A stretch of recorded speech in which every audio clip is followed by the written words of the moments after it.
Hi everyone and welcome to VP TV. My name is Mathias and today I will be showing you guys how to make a basic music track in Ableton Live. Um, so when you are going to start making a music track, the things you need to know is first of all, how does your DAW work? And a DAW is basically like Ableton or FL Studio, Logic, Cubase, whatever, uh, whatever software you use to produce your music in. What you need to know about Ableton is that you have two sides. So it is actually called your session view. So this is your session part where you actually just play around with your instruments, um, make the loops that you really want, and um, working on your track. So next up is, what are these things? These are the tracks you make, and you can actually right click on them and insert more MIDI tracks if that's what you want. And then the MIDI track is going to look something like this, because right now there is no instrument put into it. When you put an instrument into one of these MIDI tracks, um, there will be these kind of circular things called sends, and these allows you to put reverb or delay on your sound from your return tracks. And this out here is a return track. On these return tracks, there's basically just effects that you turn up or turn down for. I won't look too much into that because that is the more advanced part of making music. So we're gonna delete that, and now you kinda know how Ableton works. Um, I forgot to tell, out here you basically got everything you need for like putting on instruments, putting on MIDI effects, audio effects, choosing some instruments for your MIDI tracks, um, some drum sets for your drum racks, and whatsoever. You also got your sample sounds. This is mine, and I can choose from that whenever I want. Okay, so now let's get to it. You know a little bit about Ableton. Um, Also, we have this line down here, and this is basically from each track, and it changes when you change track. So what it basically is this is your view of your track that you're selecting. So I have my instrument, which is massive in this case. Then also on this track I have something called LFO tool, and what it does, it basically just sidechains my bass sound. But again, sidechaining, I won't go too much into that because this is a basic tutorial. So let's move on. What you need to start with is you need to know that there's something called scales. What a scale is that it is basically an algorithm of notes which harmonizes together. So whenever I want to make my track, I basically insert a MIDI track, put on the instrument. Next up is in MIDI effects here. You can see there's one called scale. I'm not sure if every DAW has this, but this is genius. I mean, if you're new to making music. So here I can choose between a lot of scales. I mean, some is familiar, a lot of them I've never heard about them. So we're gonna choose a C minor scale. And when you choose the C minor scale, you can choose a key. And this key is crucial for the rest of your track because you want to pick a main key for your track which goes through everything. So whenever you start a melody, you basically want to start with your main key, and with that you can just never go wrong. So if I wanted to choose something else but a C, I could go upwards. We want a G, or we want an F, or whatever. But I've actually cheated a little bit and already made the track. And I made it in C minor, so that's what we're gonna go with. Now delete this MIDI track and head on forward. Okay, so now we got ourselves these two tracks. And these should basically be grouped. So we're gonna group these. And the reason I group these is because this is our drum set.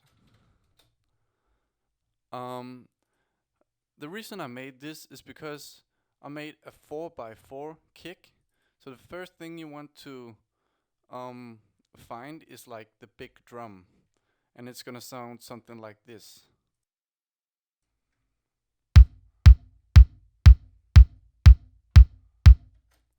So this is a very basic like electronic music kind of kick, and a pretty simple kick line, if you say so.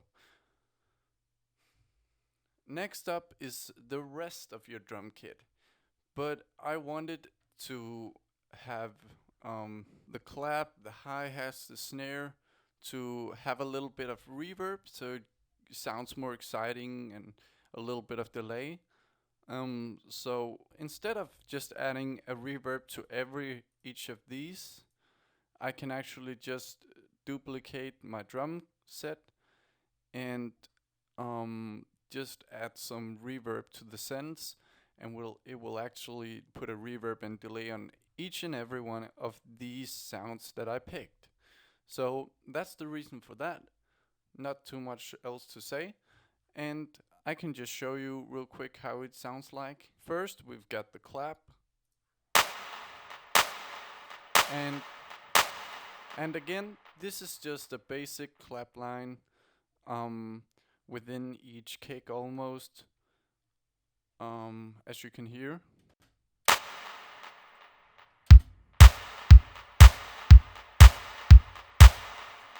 And a little smarter trick you can do to make the clap sound more dynamic, which I've already done, as you can see, it doesn't follow the line totally. I've notched it just a tiny bit, so it gets a more dynamic feel to it.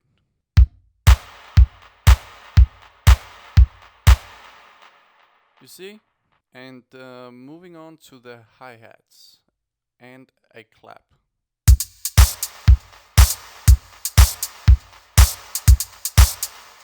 And I mean, there's not a real way to make hi-hats, snares, and whatsoever, but you want it to kind of create a rhythm with the kick.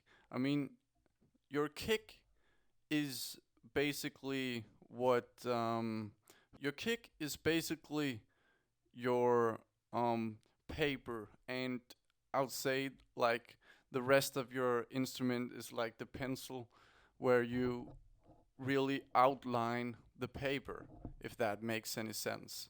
Next up, also a thing that I can recommend is that you have a drum loop, because some drum loops with a lot of dynamic can be really hard to create by yourself. So that's why I sometimes use drum loops from other people, and then again I just go over in my wave sounds where I have all my samples, and I choose what kind of style I want. And for this particular style, I've chosen something like this.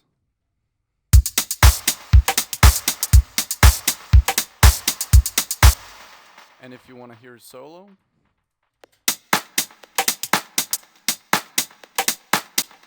I've also got another one which will be played in the break and probably also in the drop at some point.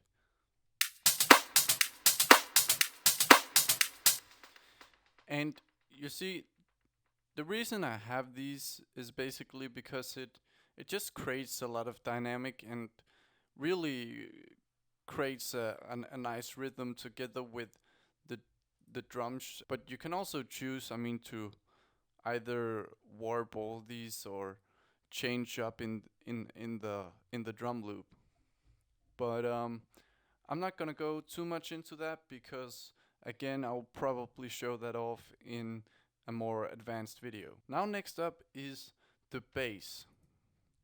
And when you're making a bass, you really want um, the bass to be dynamic with the kick, because the kick and the bass kind of is in the same frequency range. You will try as much to avoid them hitting the same note at the same time. That's why it sounds like this.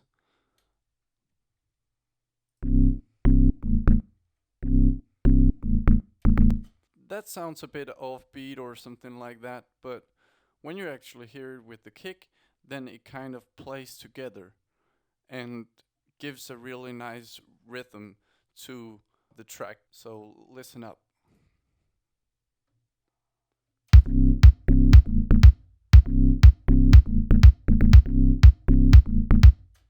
So you can see it kind of gives rhythm to what you already have created. So let's listen to it with the rest of the drum set and our drum loop.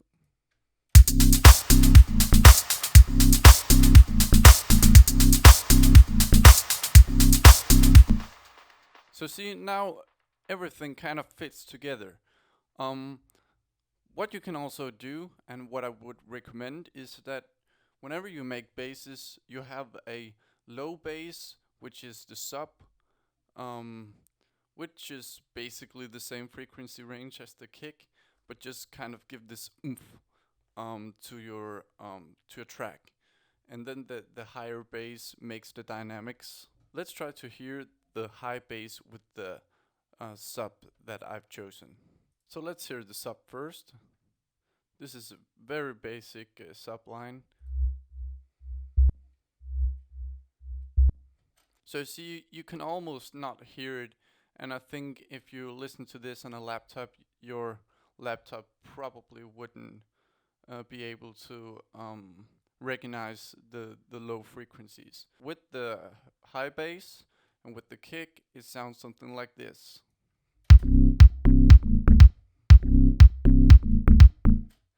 It kind of lifts up the high bass and again gives more dynamic to the track. So next up, what you want to be focusing on is your chords. So the chords is basically a pluck sound. A pluck is like the word itself.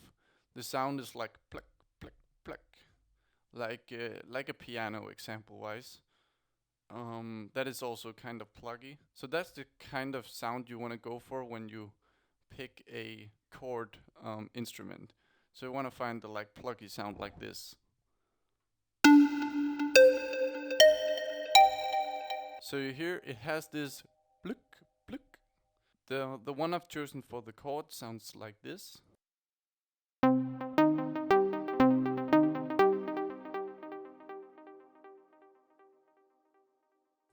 It also has this kind of pluggy sound. The chords is basically two or more notes played together. You want to find three notes in your scale that sounds great together. So let me try to make real fast chords.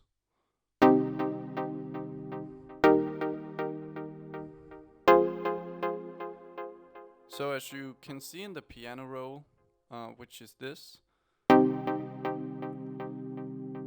the first note I play is C, which is our main key. The second is D minor, and the last one is G. So that would be an example of playing a chord. So I already made a chord, which is C, G, and C, and D minor. So you can listen to it, and it sounds something like this.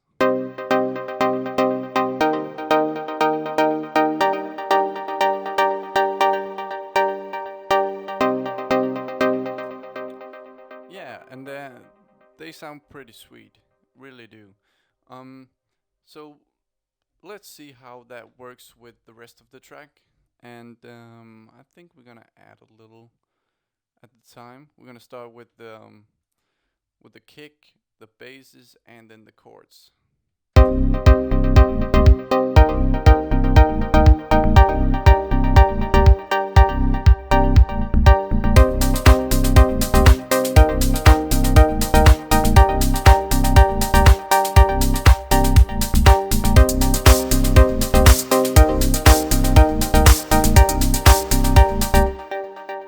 And again, more and more dynamic. You can really start to feel the track right now. Um, Also, the chords can be used for like the drop, middle sections, in your track, and it can be used for breaks and such thing. I mean, making music is really relative because you can make it in so different ways that it really blows my mind. But this is just a really simple formula. So with this, you really cannot go wrong. Trust me. Um, Next up is the pad, and the pad is basically the chords that you just played. So you really just gotta copy them over. You just gotta copy them over to your pads. And what a pad really is that it is strings. It is um, it is just notes, really long notes, where you just hold the chords instead of making a rhythm with them. So I can just play that real quick and show you how it sounds.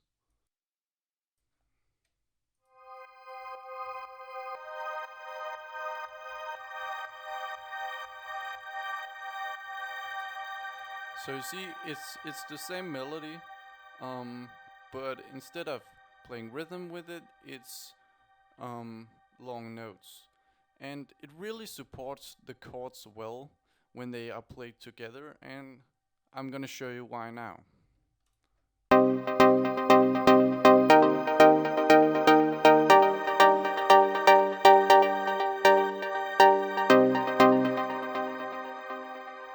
Okay, so you get where I'm going with this, right?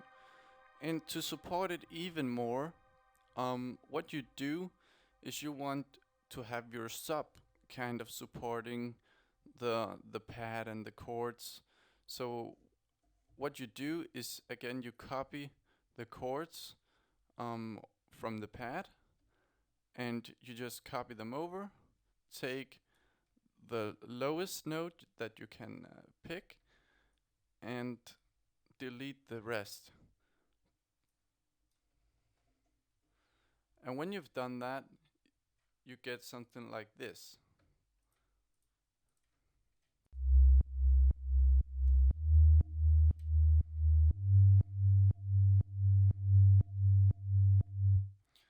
And the reason you do this is because then you get the whole frequency range um, when actually making the full track. So we can hear with the sub and with the pad.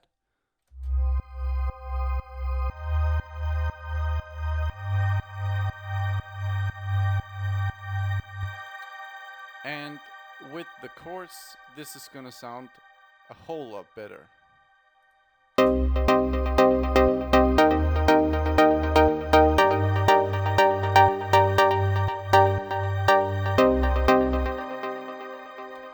So in my opinion, this just sounds amazing.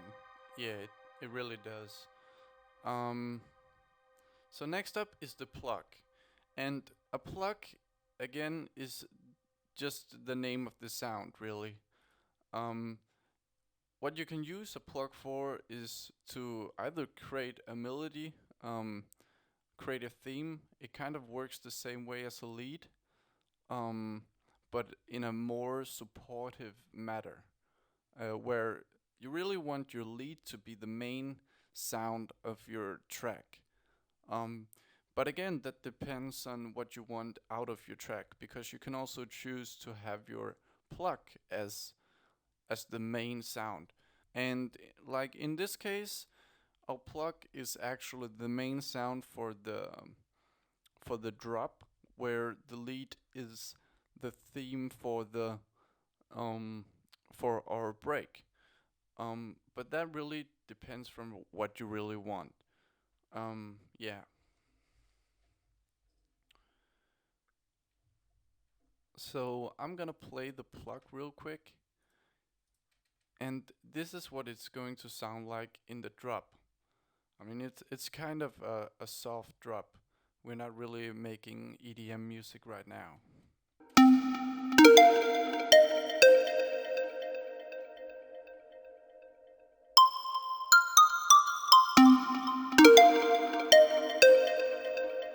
So that sounds really well. And I mean, pluck and a lead is kind of the same thing, just two different sounds, really. These are the ones that you actually create melody with. So that's what you gotta focus on when you use these two.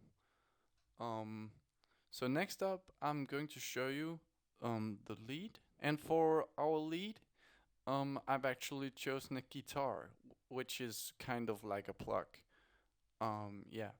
So you can listen to this real quick.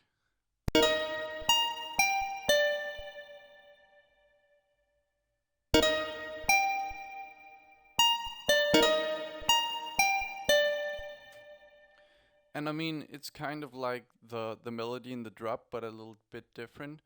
But that is kind of to make it more complete at the end, so you get a more harmonic track. But I mean, I'll show you this one really easy method to use whenever making a melody. Um, so we're gonna choose the pluck sound because I really enjoy the pluck sound, and I'm just gonna shut these off. So what you do is you make a MIDI clip, and right now it's just running. The length is just 1, and what you want to do is you find your main key. In our case, it is C.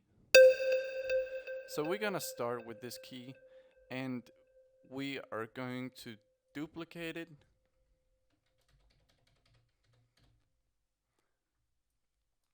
Okay, so what we've got here is like it hits the same way the kick would hit.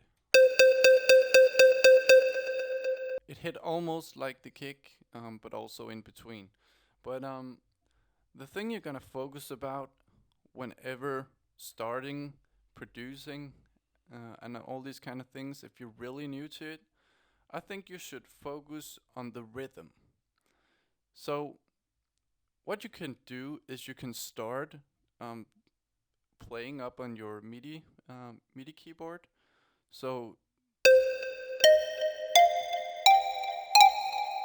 and I mean, you just find the notes that you like. So example, I kind of like this one.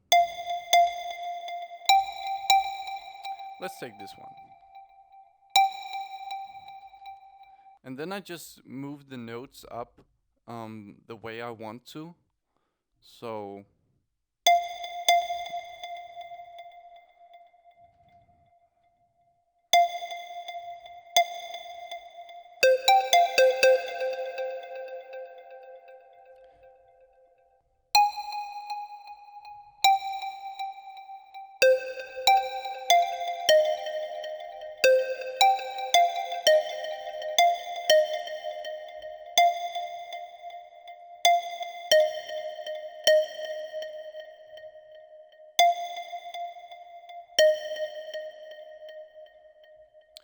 okay, so now I think I have the notes where I want them to be.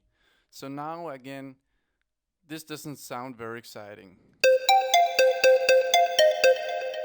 And that's my point. Whenever you start producing, you gotta have some rhythm. So I'm gonna create rhythm with these.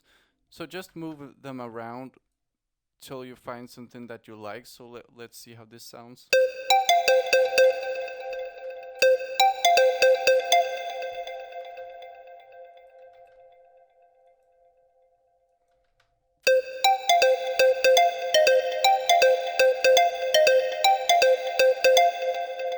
So now it actually creates rhythm. So let's try to hear this with the pad and the chords. And because we are within the same scale, it really shouldn't be an issue with it harmonizing together.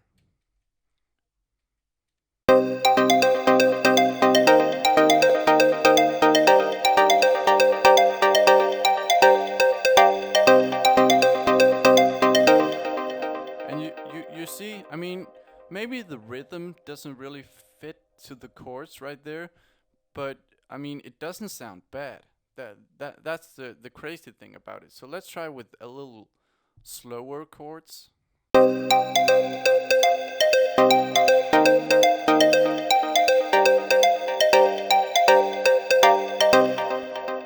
And also, right now it's hard to tell like the beat. So a great thing to kind of showcase the beat is to actually play your drum loop. So I'm gonna play my drum loop with it, and you're gonna see something totally different.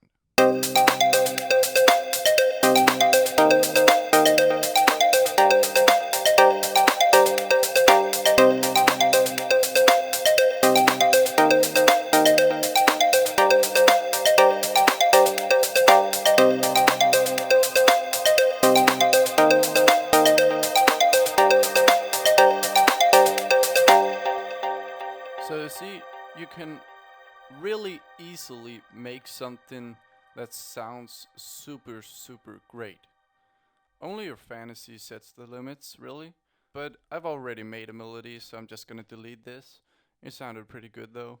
Now we've got all the basic instruments. What we need to look at is sound effects. What you can do for sound effects is that you can find a crash and then reverse it, then it gives this rising effect, and then put a crash on afterwards. So I can show you real quick. So this is the rising part, and then the crashing part. So you see, you can fairly easy make like transitions with these sound effects. You can example also find uplifters and downlifters to help you with your transitions. And that is basically how I started when I started making music. There's of course a whole lot more into sound effects that you can use to make your track even more exciting. But again, I'm gonna show that for more advanced videos. The next up is actually I have a SFX build-up, but that is actually because I've already made the track. So let's go out on our arrangement. So what I basically did was to take our drum kit out. I made an intro, and in the intro it just contains basically the kick, the high bass, the sub, then transitions into the pad and with the drum loop, and that transitions into the break, which is the A part. Here it plays the chords, the slow chords, the pad, the sub line. Then we put a clap into here and the break melody. Then I made use of the crash rising effect just to give a little more dynamic to it. It doesn't necessarily need to be there. A little bit longer into the break, I added a drum loop. And the reason I do this is because it will be really hard to know the rhythm without it. It kind of works as a metronome, but also gives great dynamic to the track. Then a little later in, I have a like 50 seconds build up that can of course variate from 1 minute to 30 seconds to 15 seconds, but kind of get used to working in bars. That will make your work a whole lot easier.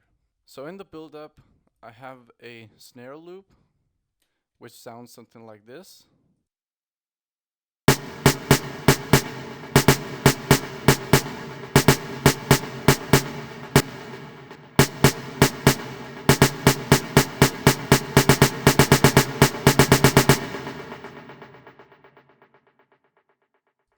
That's the first snare loop. Let's hear it with the snare build-up.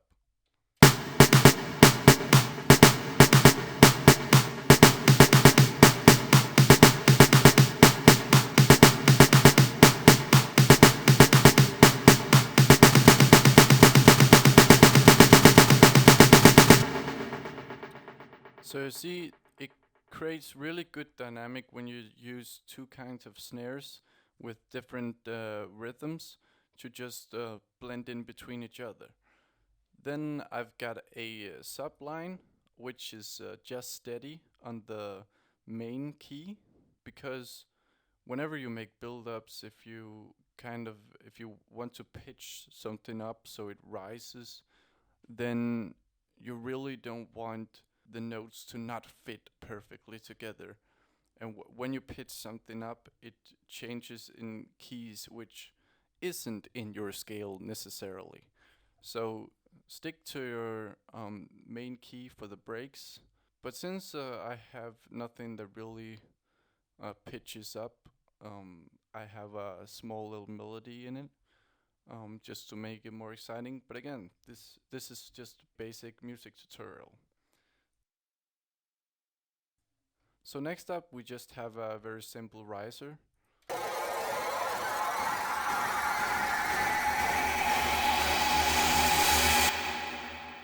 And again, this is just from one of my sample packs.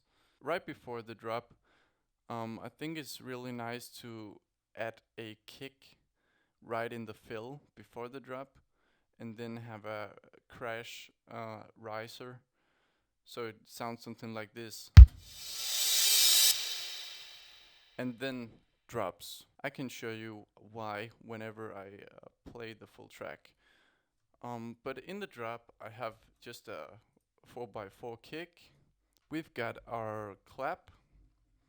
We've got our high bass and sub bass. And we've got our pad. You don't necessarily need a pad in the drop. I just like it for the kind of music that we did today. Next up is the plug, and that is basically our theme for the drop. And for the second part of the first drop, I just added the chords and changed the bass line up to like the bottom of these notes, just to make it even easier, because I didn't really enjoy this bass line together with the chords and the pluggy. I mean, it sounded a bit messy in my opinion. Then also I added a drum loop to again give it more power, create more dynamic. It's all about the dynamic. Okay, so I'm excited. So let's hear it. Actually, I'm going to play it from here because I think the intro is very dull. But you can of course add to whatever you want. So let me just play a little bit of it.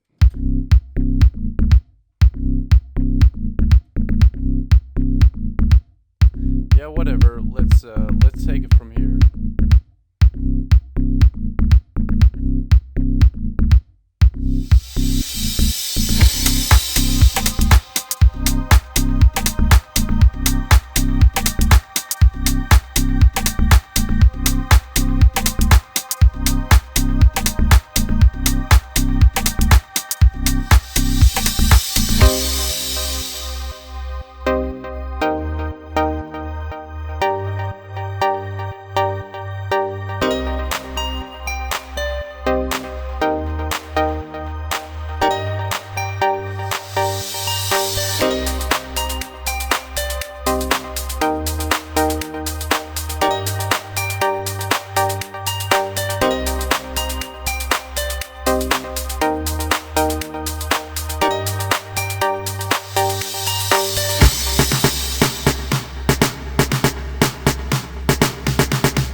So that was it, guys. I think the result of this is pretty damn good.